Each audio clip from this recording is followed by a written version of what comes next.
Bom dia, rapaziada do uniforme. Estou trazendo aí para vocês a minha aula Reformas Religiosas.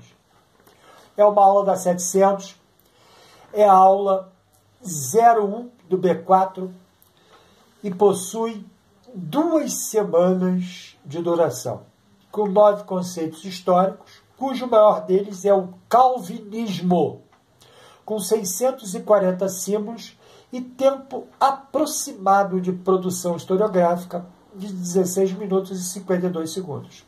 Agora eu passo aí para o outro lado, onde eu faço a apresentação do arquétipo e o comentário de cada um dos conceitos históricos. Vamos juntos. Então, rapaziada, meu conceito histórico número 1 é a ostentação da Igreja Católica. Na Idade Média, papas e bispos usavam a fé das pessoas para acumular bens e riquezas. Negociavam cargos para receber terras e dinheiro. Vendiam água benta. Comercializavam relíquias sagradas. Venda de indulgências. De tempos em tempos, o Papa permitia a venda do perdão para os pecados. Afirmava que quanto menos a pessoa valorizasse os bens materiais, mais próxima estaria de Deus, garantindo a salvação da alma. Meu terceiro conceito histórico é a contradição do clero.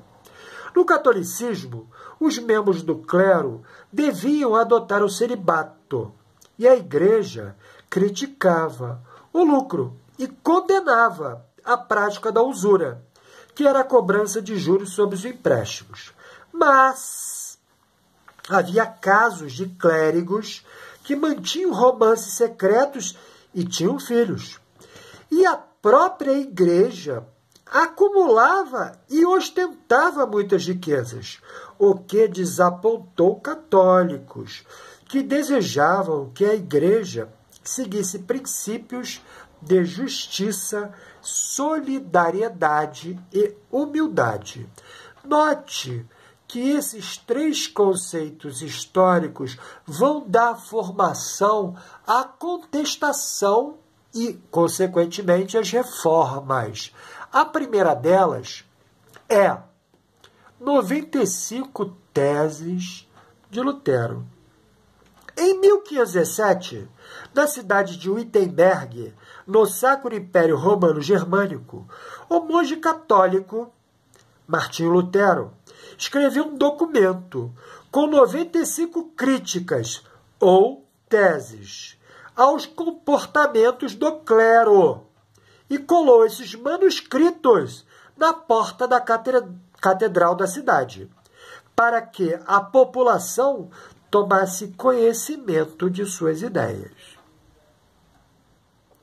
Luteranismo, por sua atitude, foi considerado inimigo da Igreja Católica. Em 1520, foi excomungado pelo Papa Leão X.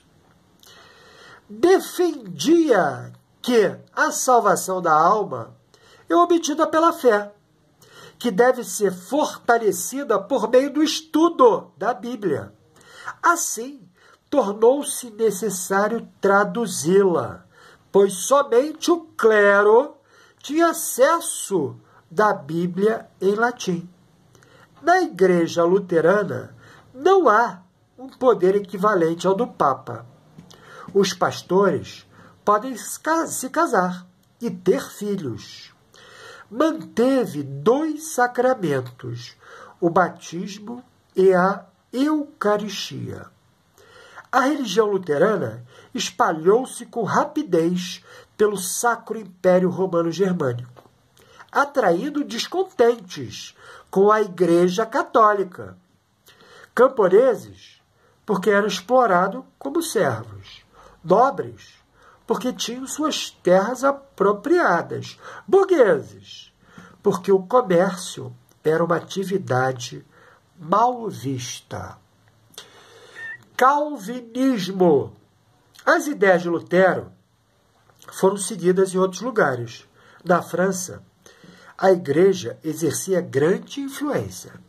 João Calvino, para fugir à perseguição, refugiou-se em Genebra, Suíça, em 1536, onde fundou a religião calvinista, que manteve o batismo e a Eucaristia como sacramentos, a ausência do chefe religioso, a permissão para o casamento de pastores, a abolição do culto aos santos, tal qual o luteranismo. Porém, diferentemente de Lutero, acreditava na predestinação absoluta, ou seja, o destino de cada um estava definido. Seria salvo ou condenado de acordo com os planos de Deus. E nada do que fizesse poderia mudar a escolha divina. Os burgueses adotaram as ideias de Calvino. O enriquecimento obtido era sinal da bondade de Deus. Assim, dedicavam-se ao trabalho, buscando enriquecer e glorificar a Deus. Anglicanismo. Na Inglaterra, o rei Henrique VIII rompeu com o Papa em 1534. Suas razões foram pessoais. Casado com Catarina de Aragão, queria o divórcio para se casar com Ana Bolena. O Papa não lhe deu permissão. O monarca criou, então, o anglicanismo, cujos seguidores poderiam se casar e divorciar quantas vezes quisessem. Além, tinha razões econômicas. Confiscou terras da igreja para doá-las aos nobres. Também, com a burguesia, propôs-lhes a não condenação à usura e aos lucros. Manteve o batismo e a Eucaristia como sacramentos, a permissão do casamento para seus pastores. Contudo, manteve o luxo e a ostentação dos templos,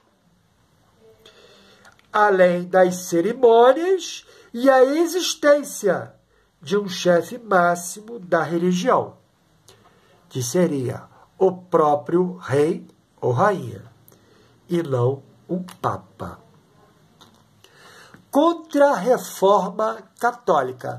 Notem que a contra-reforma é um movimento supernatural de tentativa de manutenção da existência, em contrapartida às contestações. Em 1545, sob a liderança do Papa Paulo III, membros do clero se reuniram com o objetivo de livrá-la da corrupção, reafirmar seus dogmas, combater as heresias e divulgar o catolicismo, além de recuperar a confiança dos fiéis. Concílio de Trento é meu último conceito histórico dessa aula. O término ocorreu em 1563. Durante os 18 anos de sua duração, foram aprovadas o fim das indulgências e relíquias, novos tribunais do Santo Ofício, a divulgação do Index, que seria uma lista de livros cuja leitura era proibida para os católicos, por conter ideias contrárias aos dogmas da Igreja. A continuidade do celibato clerical e do culto aos santos e à Virgem Maria. E a atuação dos padres jesuítas como divulgadores do catolicismo.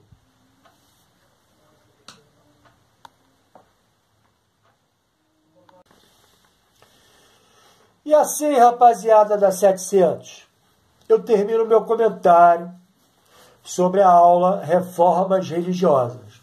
E agora a gente passa aí, em sala de aula, para essa produção escrita, que é onde cada um dos senhores, autonomamente, vão realizar o repensar e, consequentemente, aprender a história.